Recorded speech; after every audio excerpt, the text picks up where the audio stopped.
ရေးကြီးပါတယ်ဟုတ်ပြီနော်ဒီနေ့မှာဒုက္ခဆဲကလေးတမလို့အတွက်တည်တည်ပေးမယ် ခက်ပြီအောင်မယ်နော်ဒူ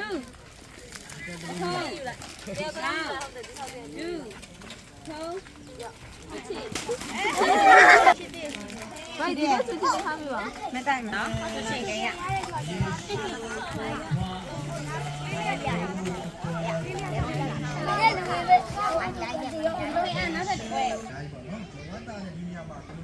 ကောင်းတဲ့ဝါမျက်စာကောင်းတဲ့တကယ်ပဲဖရားရဲ့မြတ်တာကိုဒီမှာရှိတဲ့လူတွေကိုဖရားကချစ်လို့ကျွန်တော်အားလုံးချစ်လို့အဲ့ဒါပဲရှားမရှိဒီနေရာမှာကျွန်တော်နိုင်ငံရေးနဲ့ပတ်သက်တဲ့ဒီရှိခွင့်ချောလာပြီး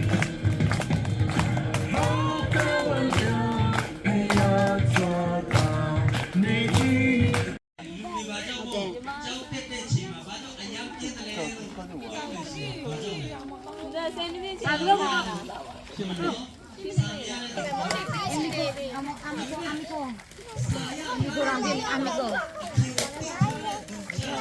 မင်းရောစိတ်မသေးဘူးရောအစိမ်းရောက်သေးရောစိတ်မတငါမပြီးသေးဘူး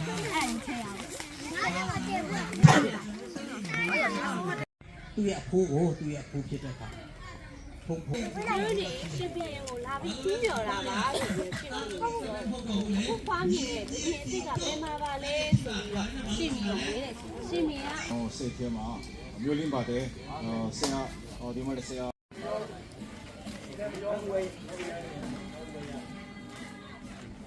အမလေးက